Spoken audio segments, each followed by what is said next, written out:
Alors, dans l'actualité, d'abord sur la scène locale et régionale, Saint-Fabien-de-Panay qui tisse son histoire en couleur. On parle de 2 fois de Saint-Fabien-de-Panay parce que on annonce également que Saint-Fabien a inauguré le plus grand pump track de la MRC de Montmagny. Mais d'abord, parlons de cette journée de la culture qui a pris une tournure toute spéciale le 28 septembre dernier avec le dévoilement de l'œuvre « Tissons les couleurs de notre histoire ». D'ailleurs, c'est comme un métier à tisser. C'est comme ça qu'on appelait ça dans le temps. Vous voyez, mais c'est un métier à tisser géant. C'est quand même beau. Mais regardez les couleurs. C'est réalisé dans le cadre du programme Fou du français de l'Union des municipalités du Québec. Cette création originale transforme l'espace public en véritable lieu de mémoire et de rassemblement. Signée par l'artiste Miguel Forest, l'œuvre est une murale textile monumentale installée au parc de la Reconnaissance. Conçue à partir d'une structure métallique convertie en métier à tisser géant, elle prend vie grâce à l'entrelacement de cordes colorées. Chaque fil symbolise les liens entre génération, culture et histoire qui composent la richesse de la communauté. C'est vraiment magnifique. Bravo à M. Forest et bravo aux gens de Saint-Fabien pour cette belle réalisation. C'est un projet qui a vu le jour grâce à la MRC de Montmagny, qui en assure la coordination. Soutien financier de l'Union des municipalités du Québec, le gouvernement du Québec, dans le cadre de l'entente de développement culturel, et aussi l'appui du député de Côte-Sud, Mathieu Rivet. Pardon. L'hôtel Loiselière de Montmagny qui franchit une nouvelle étape dans son développement en lançant la rénovation complète de ses grandes salles. Bien, vous savez que l'hôtel Loiselière a été longtemps le centre de vaccination là, pour la COVID. Je vous dirais 3-4 ans, si c'est pas plus. Donc, maintenant que le centre de vaccination a été déplacé et on peut maintenant passer à la réparation de la salle parce que c'est bon, il y avait peut-être un petit peu besoin d'amour après le départ du centre de vaccination. Donc, moderne, polyvalente et entièrement équipée, ces espaces pourront désormais accueillir jusqu'à 200 personnes, que ce soit pour des congrès, des événements corporatifs ou encore des célébrations privées. Donc, afin d'offrir une expérience complète et clé en main, l'hôtel Loiselière s'est entouré de 2 partenaires stratégiques, dont Satire Productions, qui devient le fournisseur officiel pour les services audiovisuels, et Aléa Événements, qui assure l'organisation et la coordination professionnelle des activités.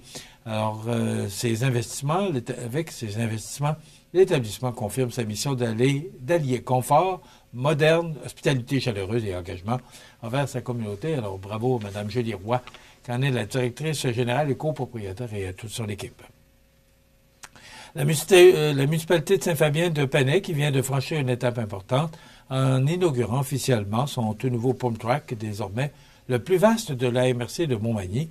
Donc, cette installation moderne et polyvalente se veut un lieu incontournable pour les amateurs de vélo, de planches à roulettes, de trottinettes et de patins à roulettes. Ça deviendra aussi un endroit où on offre aux familles et aux jeunes un espace sécuritaire et stimulant pour bouger, se divertir, se rassembler. Donc, bravo aux gens de Saint-Fabien, entre autres la mairesse, Mme Gladys Mercier, qui était bien fière de passer à l'inauguration de ce pump track. La promenade gourmande 2025, organisée par Tourisme Montmagny et les îles, une fois de plus séduit les visiteurs en mettant en valeur le savoir-faire des artisans et producteurs locaux. Donc, ce sont des gens, des producteurs, 9 sites et plus de 25 exposants qui accueillaient les curieux de Montmagny-Nord.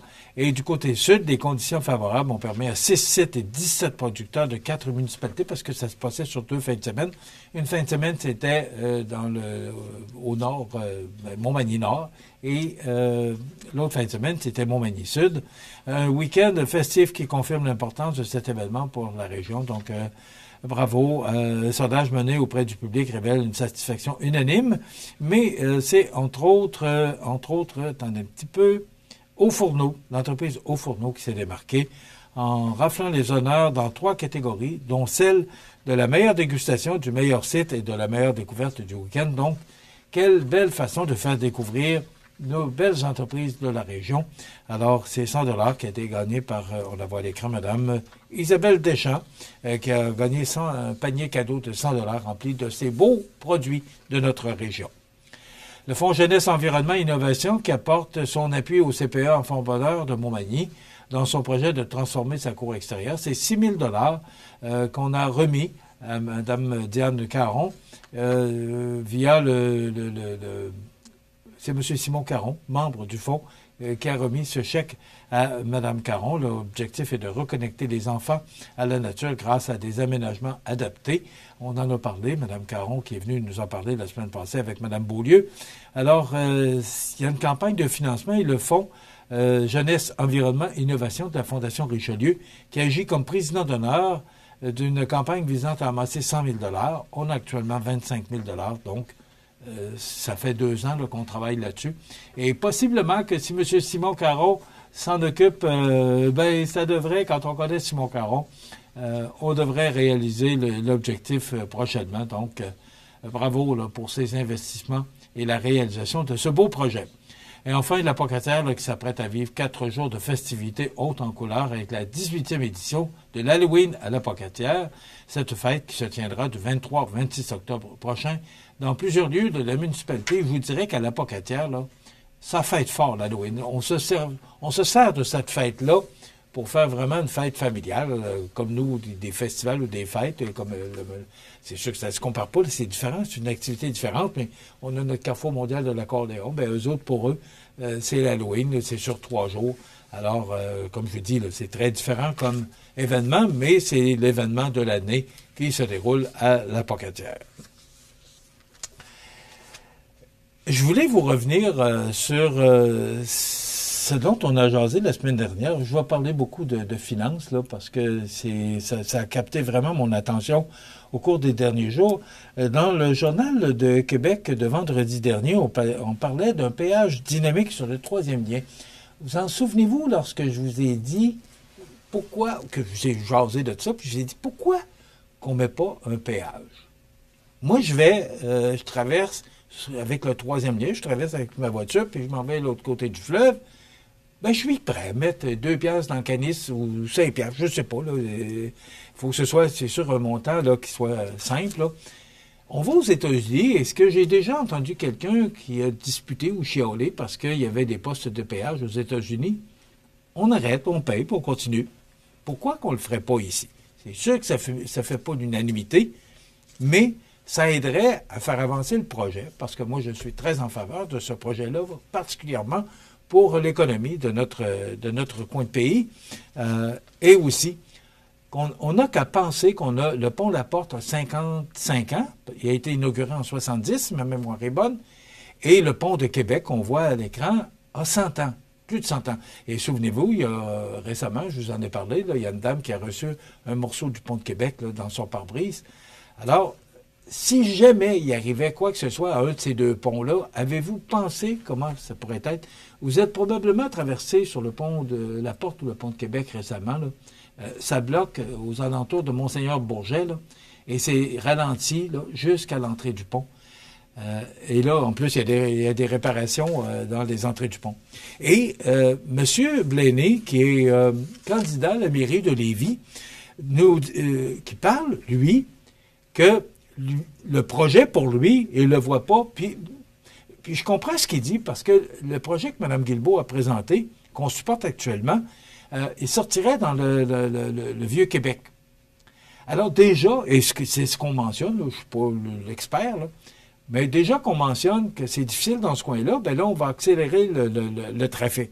Et M. Blaney, dans le Journal de Québec de samedi, mentionne: il demande un bouclage périphérique avec un tracé qui passerait par l'île d'Orléans. Souvenez-vous que je vous ai parlé que lorsque je suis revenu à Montmagny pour démarrer CFEL, le projet était à Beaumont. On traversait à l'île d'Orléans et on prenait l'autre bout de l'île d'Orléans, puis on traversait sur la côte de Beaupré. Et là, M. Blaney parle de ce projet-là. Ça fait des années que je dis que ce projet-là, imaginez-vous, le pont de l'île d'Orléans pour un nombre d'insulaires coûte 2,8 milliards. Alors, si on faisait l'autre bout, ou encore un tunnel, peu importe, probablement qu'on réduirait les coûts de ce projet-là. Probablement que si on mettait un péage, tout ça deviendrait possible. Mais là, est-ce que vous pensez que vous et moi, on va voir le jour dans ce projet-là? La question se pose. Mais de plus en plus. M. Lehouillier, dans le Journal de Québec de ce matin, qui mentionne que il est convaincu que le troisième lien se réalisera. Mais il va y avoir un troisième lien, je cite M. Lehouillier, parce que le besoin est là. C'est une nécessité, ça va rester présent dans l'esprit des gens. Qu'on le veuille ou pas, on ne pourra pas écarter ce sujet-là lors de la prochaine campagne électorale provinciale. C'est sous la plume de Tayeb Moala. C'est M. Lehouillier qui fait un peu le bilan de ces 12 années passées à la mairie de Lévis. Donc, M. Lehouillier qui est très en faveur de ce projet-là aussi. Est-ce qu'on va le voir, ce projet-là?